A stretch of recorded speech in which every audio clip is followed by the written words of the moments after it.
Maintenant qu'on a fini de concevoir le formulaire, qu'on arrive à se connecter, nous allons maintenant parler des erreurs. Ici, nous allons vouloir afficher les erreurs lorsque l'utilisateur fait une mauvaise entrée ou entre des données qui ne sont pas correctes. Par exemple, au niveau de l'email, je vais juste enlever la partie mot de passe ou email non reconnu et je vais mettre un message lorsque l'email est fausse et un message différent lorsque le mot de passe est faux. Donc ici, je vais juste ajouter password. Je vais lui demander de pointer vers un message que je vais mettre mot de passe non reconnu. Et dans cette partie-là, il y aura un peu de CSS, un peu de Tailwind à faire. Et si vous n'aimez pas, si vous avez déjà votre design en place, vous avez juste à le remettre parce que à un moment, je vais carrément accélérer la vidéo pour faire le design.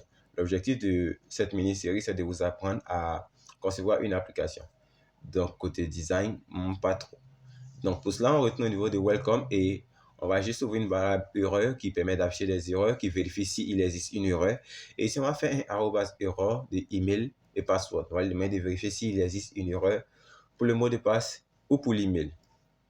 Donc, ce qu'on va faire, on va juste venir copier l'erreur à nouveau à l'intérieur.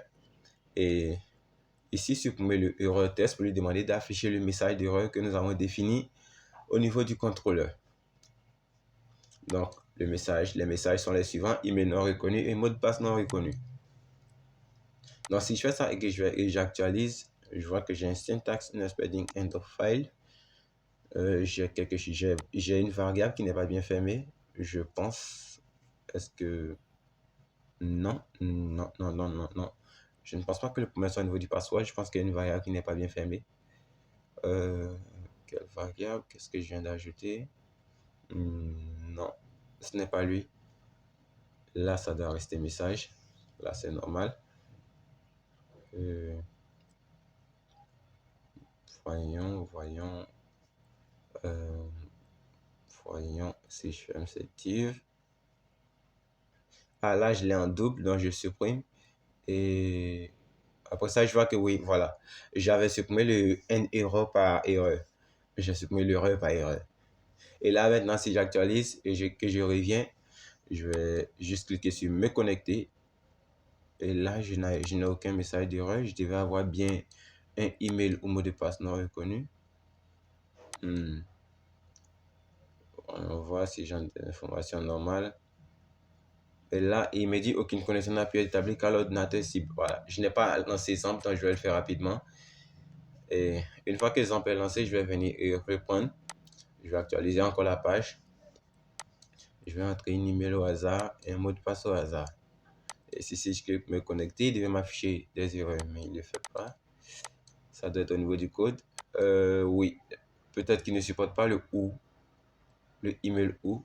Je l'utilisais comme ça en PHP, peut-être que ça ne marche pas en Laravel. Donc, je vais tester. Et là, j'ai bien mon message qui apparaît.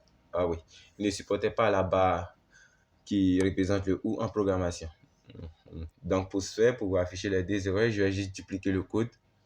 Et dans la seconde partie, au lieu de email, je vais afficher password.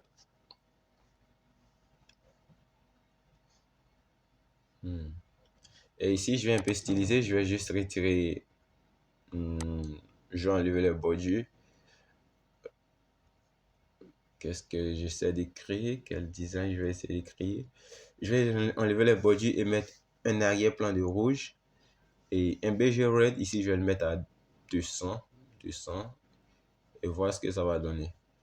Si j'actualise ça et maintenant je clique, j'ai bien le password, email field is required, le password field is required. Les deux chances doivent être remplies. Et oui, mais le design ne me plaît pas vraiment. Ici, je vais ajouter un texte extra small, c'est-à-dire très petit. Je vais lui demander d'afficher les textes en très petit, en très minuscule pour réduire la taille. Et si je clique sur me connecter, j'ai toujours un email required, mais c'est encore pas trop à mon goût. Donc, ce que je vais faire, je vais pas m'attarder, je vais venir passer au bouton. Je vais styliser le bouton maintenant. Donc, ce que je vais faire, je vais juste venir faire un hover au cas où on survole le bouton. Je veux qu'on ait un... Je veux avoir une bordure. Non. Je vais avoir une bordure, oui, je vais prendre une bordure. Je vais avoir une bordure de 2. Et au cas où encore le survol continue, je veux juste qu'on me donne un bord de radius. Je vais arrondir les bords du bouton. Non, d'abord, je vais lui demander de mettre les bords en bleu. Je vais lui demander de mettre un arrière-plan en blanc. Si j'actualise ça, voyons voir ce que ça va donner. Là, c'est pas trop joli. J'ai oublié de mettre les bords de radius, mais je vais continuer. Je vais mettre un over. Je vais lui demander d'abord de mettre le texte en gris, en gris un peu foncé, et voir ce que ça donne. Finalement, je pense que je vais mettre le rounded. Je vais arrondir maintenant les bords. Et je pense que je vais le mettre en grand. Je vais lui mettre d'arrondir carrément les bords. Oui. Le rounded LG correspond au bord de radius avec une grande valeur à l'intérieur. Là, maintenant, si je survole, je vois qu'il y a quelque chose de vraiment très cool. Et l'effet est vraiment très bien. Oui, je pense que c'est bon. Ok. Donc, on va dire que c'est terminé pour cette vidéo. Je vais juste faire quelques petits ajustements. Ici, le test gray, je vais le mettre à 400 pour qu'il soit un peu plus visible. Et au niveau de me connecter, voilà, on voit bien me connecter. Ça paraît plus clair. Et si je clique, j'ai toujours mes erreurs qui affichent. Et ce que je vais faire, je vais changer les erreurs en couleur bleue. Voilà. Oui, je pense que c'est bon. Je galère toujours à faire un design, je sais pas quoi choisir.